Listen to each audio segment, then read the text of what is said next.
kalau mau mancing di rawa, jangan lupa pakai baju. Ayo rekan-rekan mahasiswa, wujudkan karyamu untuk Indonesia maju.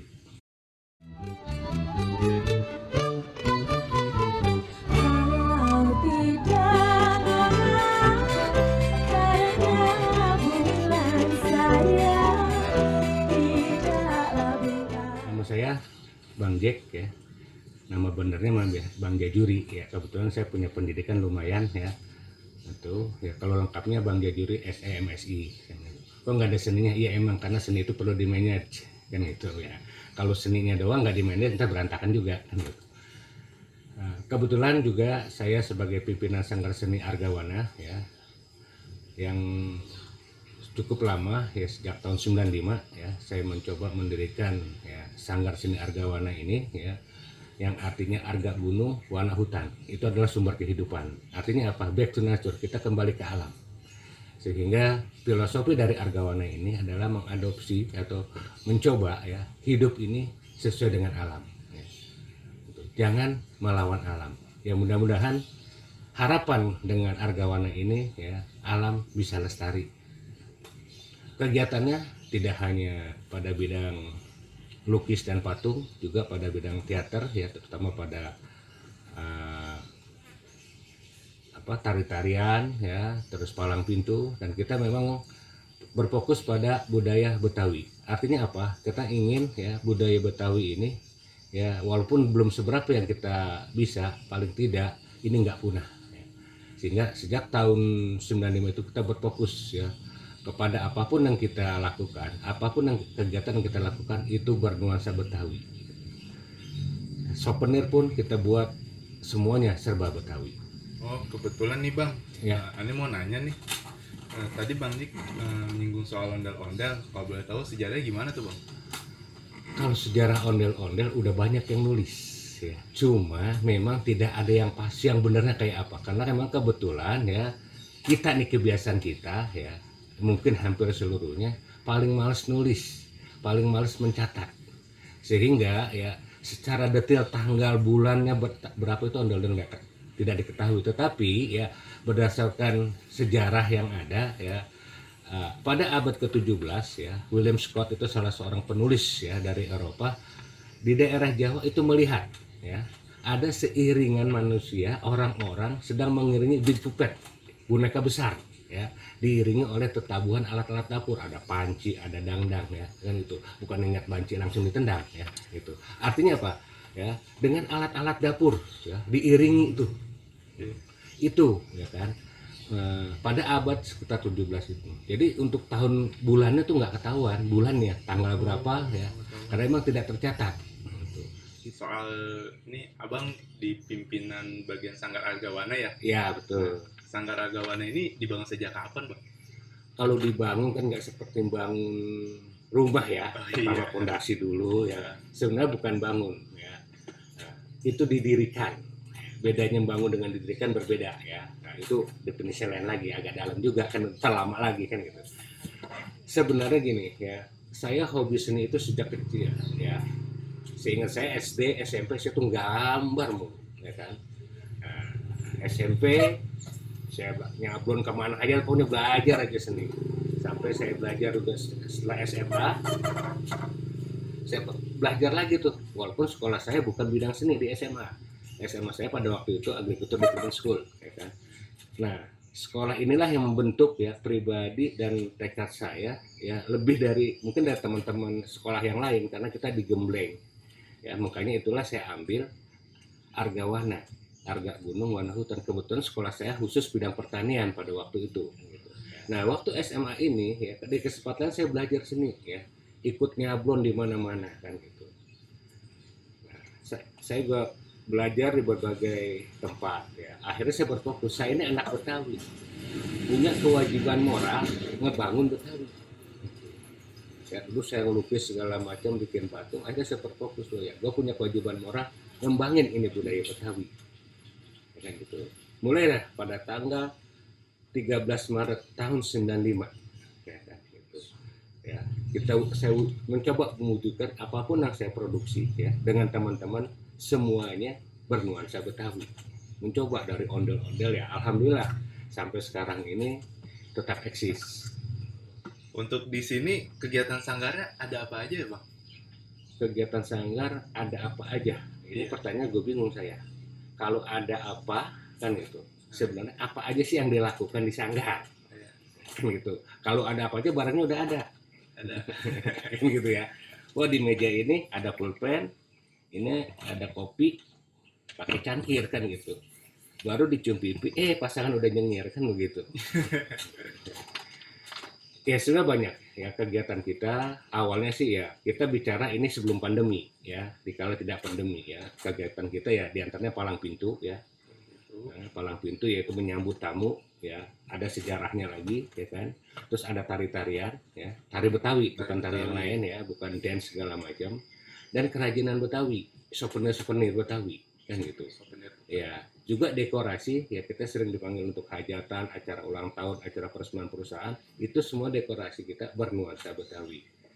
Itu. Jadi cukup lumayan banyak kegiatan kita, tapi intinya adalah semua yang kita lakukan, kita mencoba semuanya bernuansa Betawi. Suka ada kegiatan rutin gitu Bang di sanggar? Selalu sebelum pandemi kita ada kegiatan rutin, ya kan?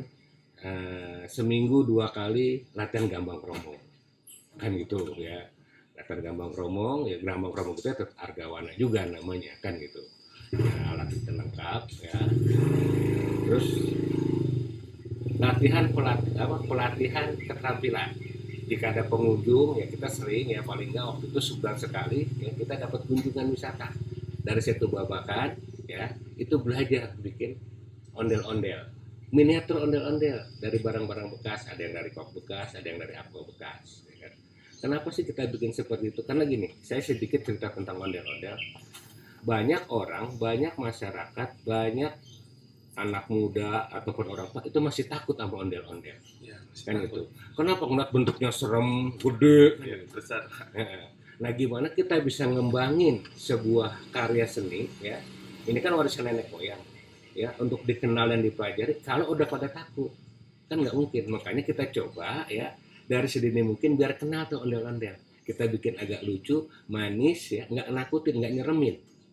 Ya, kita bikinlah dari kop bekas. Ya, kan agak lucu tuh, ondel-ondel juga kan gitu. Sehingga kalau dari kecil dia udah tahu, oh ini ondel-ondel nggak serem, sehingga mudah-mudahan gedenya juga nggak takut kan gitu. Karena kalau masih kecil udah ditakut-takutin ya udah gedenya takut kan gitu.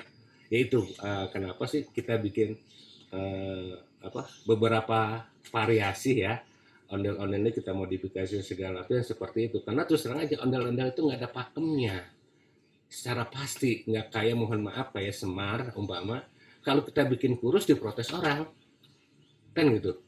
Atau kita Petruk mohon maaf hidungnya kita bikin pesek pasti diomelin orang karena udah ada pakemnya. Ini gak Petruk seperti ini wajahnya, bentuknya.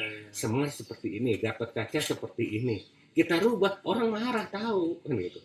Tapi kalau ondel-ondel kita bikin seperti ini ya orang sebut ondel-ondel juga. Ondel juga. Satu keunikan ondel-ondel ini ya, yang agak sedikit canda mungkin, dia nggak punya alat kelamin, tetapi orang tahu mana laki mana perempuan kan gitu ya. Padahal laki dan perempuan adalah kelamin ya, jenis kelamin, tapi ondel-ondel itu nggak punya kelamin, tapi orang bisa ngebedain mana laki mana perempuan. Ondel-ondel ini ya ada beberapa variasi cerita ya, ada yang sebagai penolak bala ya, terus pelindung kampung ya kan. Ya, memang dulu ya ada juga sehabis pesta segala macam di kala masyarakat di Betawi ini belum mengenal agama secara intens ya, mereka masih mempunyai inamis dan dinamis. Ondel-ondel ini dianggap penolak bala ya, sehingga pelindung kampung, sehingga sehabis pesta panen segala macam itu dijadikan arak-arakan segala macam. Iya ya.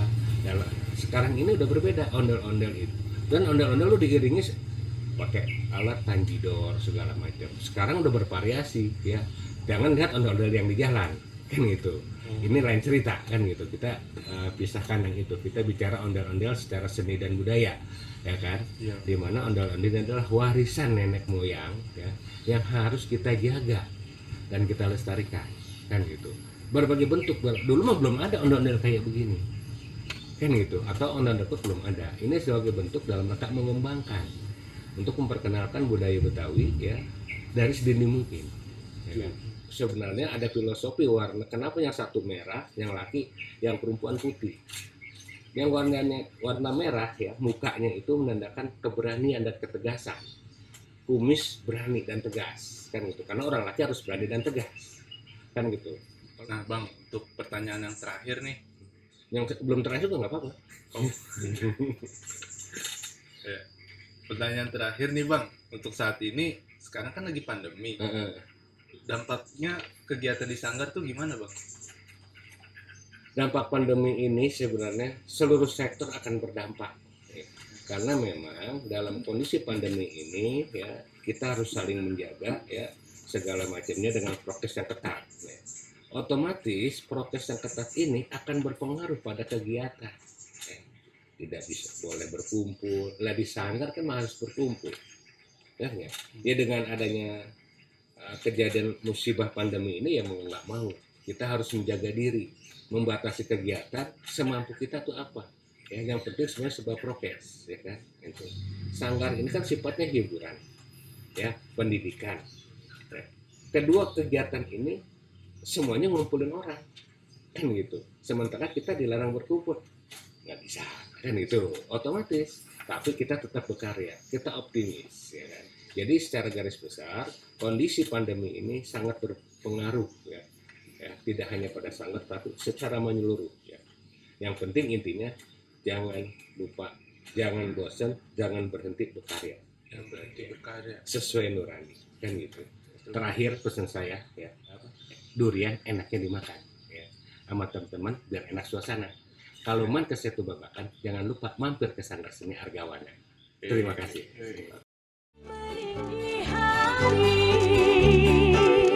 Kalau tidak tahu karena Tuhan saya tidaklah kami ya nona, tidaklah kami